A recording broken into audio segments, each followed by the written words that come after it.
System है शिक्षा, वो स्तर उसको बढ़ाना चाहिए। हर एक स्कूल में शिक्षक होना चाहिए। खिचड़ी मिले या ना मिले, शिक्षा मिलनी चाहिए। खिचड़ी तो बात की बात है, पहले शिक्षा तो दीजिए, किताब तो दीजिए। यह विधानसभा नीतीश बाबू का सौतेला बच्चा है, सगा नहीं है। जबकि उन्हीं के विधायक रहे हैं, यहाँ से 18 बरस हो गया उनके मुख्यमंत्री कार्यकाल का, 17-18 वर्ष उसमें उन्हीं के विधायक रहे हैं, लेकिन फिर भी सौतेलापन झेला गया इस विधानसभा में। क्या है यहाँ पे? एजुकेशन ठप पड़ा है, खाने को खिचड़ी है लेकिन किताब नहीं है, स्कूल है शिक्षक नहीं है, हॉस्पिटल है इलाज के लिए डॉक्टर नहीं है, दवाई नहीं है, बेड नहीं है, क्या कहते हैं, युवा हैं रोज़गार नहीं है। मतलब कौन सी ऐसी समस्या आपको बताएं जो नहीं है इस विधानसभा में? इस विधानसभा में समस्या ही समस्या है। चाहे वो किसान को ले लीजिए, श्री बाबू ने जो नहर दिया था वो नहर आज सूखा पड़ा है, उसमें पानी नहीं आता है। भगवान भरोसे खेती होती है यहाँ पे, वो भी डीजल से कुछ लोग अपनी ज़मीन को पटवन कर लेते थे, लेकिन डीजल का जो दाम बढ़ रहा है तो किसान तो रो ही रहा है। तो यहाँ तो धान का कटोरा कहा जाने वाला विधानसभा है।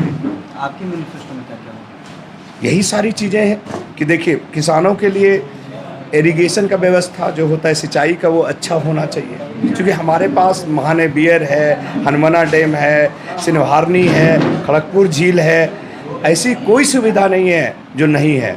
दूसरी, हमारे पास इतने अच्छे अच्छे पहाड़ियाँ हैं, इससे पर्यटक स्थल नहीं बनाया जा रहा है, उसको पर्यटक स्थल बनाना चाहिए ताकि पर्यटक यहाँ पे आए तो कुछ रोज़गार बने। जो एजुकेशन सिस्टम है शिक्षा, वो स्तर उसको बढ़ाना चाहिए। हर एक स्कूल में शिक्षक होना चाहिए। खिचड़ी मिले या ना मिले, शिक्षा मिलनी चाहिए। खिचड़ी तो बात की बात है, पहले शिक्षा तो दीजिए, किताब तो दीजिए। उसके बाद जो गरीब है उसको राशन कार्ड नहीं देते हैं। ब्लॉक से छोटे से जगह सीओ से लेके, मतलब कहते हैं ना, चपरासी से लेके ऊपर तक सब घुसखोर बैठा हुआ है। कोई एक जन्म प्रमाण पत्र बनाने जाता है ना तो उसमें भी घूस देना होता है, अब मृत्यु प्रमाण पत्र बनाने जाता है तो उसमें भी घूस देना होता है। तो कोई ऐसा चीज़ नहीं है जो बिना यहाँ घूसखोरी का नहीं हो रहा है और दलाली का नहीं हो रहा है। क्या लग रहा है, भ्रष्टाचार व्याप्त है बिहार में? व्याप्त है, छुपा हुआ है आप लोगों से क्या?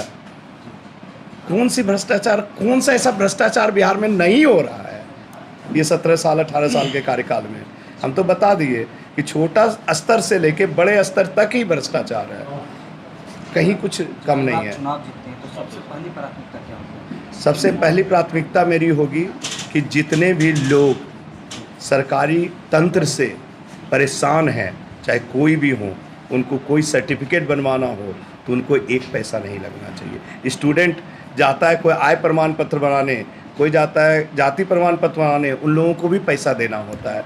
ये सब चीज़ें बंद होनी चाहिए, भ्रष्टाचार बंद होनी चाहिए, शिक्षा की सुविधा अच्छी होनी चाहिए, पटवन का व्यवस्था होना चाहिए किसान के लिए, स्वास्थ्य हॉस्पिटल में दवाई और डॉक्टर होना चाहिए।